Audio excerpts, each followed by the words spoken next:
আজকে রান্না হবে মলা মাছ অর্থাৎ চেলা মাছের চচ্চড়ি। পটল আলু দিয়ে চচ্চড়ি রান্না হবে, পেঁয়াজ দিয়ে রান্না হবে আজকে, পেঁয়াজ রসুন দিয়ে।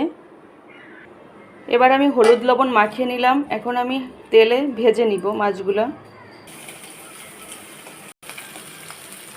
এই যে মলা মাছগুলো আমি একটু হালকা করে ভেজে নিয়েছি। এখন আমি ফ্রাই প্যানে পেঁয়াজ কুচি দিয়ে দিলাম। এবার আমি রসুন কুচি দিয়ে দিচ্ছি। এই যে আমি আলু পটলগুলো কুচি করে নিয়েছি, এখন পেঁয়াজ রসুনের সঙ্গে হালকা করে ভেজে নিব। হলুদ দিয়ে দিলাম, লবণ দিচ্ছি। এখন লবণ যার যার স্বাদ মতো দিবেন।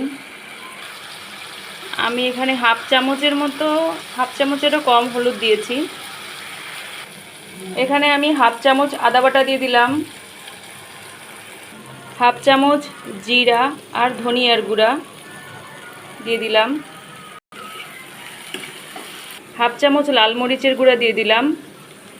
এখন তেল দিয়ে এটা কষিয়ে নিব। এখন একটু হালকা জল দিয়ে নিলাম, জল দিয়ে কষিয়ে নিচ্ছি। আমার কষানো হয়ে গেছে, এখন আমি জল দিয়ে দিলাম। জল যখন ফুটে উঠবে তখন আমি ভাজা মাছটা এর ভিতরে দিয়ে দিব। এখন আমার ঝোলটা ফুটে উঠেছে, এখন আমি মাছগুলো দিয়ে দিব।